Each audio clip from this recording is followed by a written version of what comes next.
मेरे पिता 1980 के दशक की शुरुआत में मॉस्को में एक निर्माण स्थल पर काम करते थे। वहां वे ऊंची इमारतें बना रहे थे। काम 2 शिफ्टों में होता था, दिन और रात। और उनके साथ वहां एक भयानक घटना घटी थी जो उन्होंने मुझे खुद सुनाई। शुरुआत में उन्होंने इन स्थानीय मजदूरों की कहानियों पर यकीन नहीं किया। सब उन्हें समझाते थे कि रात की शिफ्ट मत करना, लेकिन रात की शिफ्ट में ज़्यादा पैसे मिलते थे। और उनके साथ कुछ और विदेशी मजदूर भी काम करते थे जिनके पास जाने को कहीं और नहीं था। इसलिए पिता अक्सर रात में काम करते रहे। लेकिन एक रात सब कुछ बदल गया। रात के करीब 11 बजे पिता अपनी मंजिल की तरफ सीढ़ियां चढ़ रहे थे। तभी उनकी नज़र पास की अधूरी इमारत की ओर गई, जैसे किसी चीज़ ने हल्की सी हरकत की हो। उन्होंने रुक कर देखा। एक औरत वहां खड़ी थी, बिल्कुल सीढ़ियों के किनारे पर। उनके साथ ऊपर जा रहा एक और मजदूर भी रुक गया। उसने भी उसे देखा।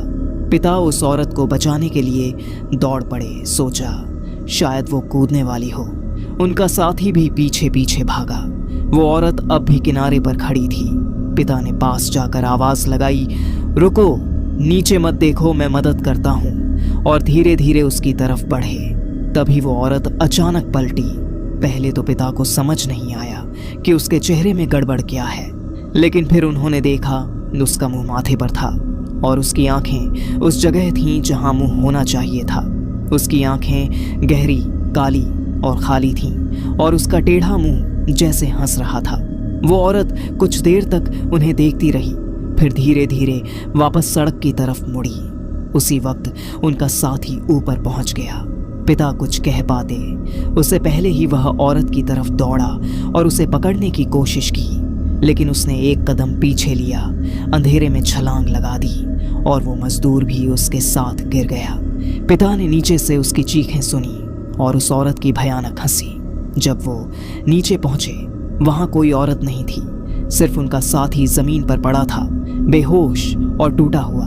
उस रात के बाद पिता ने कभी रात की शिफ्ट में काम नहीं किया और धीरे धीरे जब रात में काम करने वाले लोग कम होते गए तो वह पूरी टीम ही खत्म कर दी गई।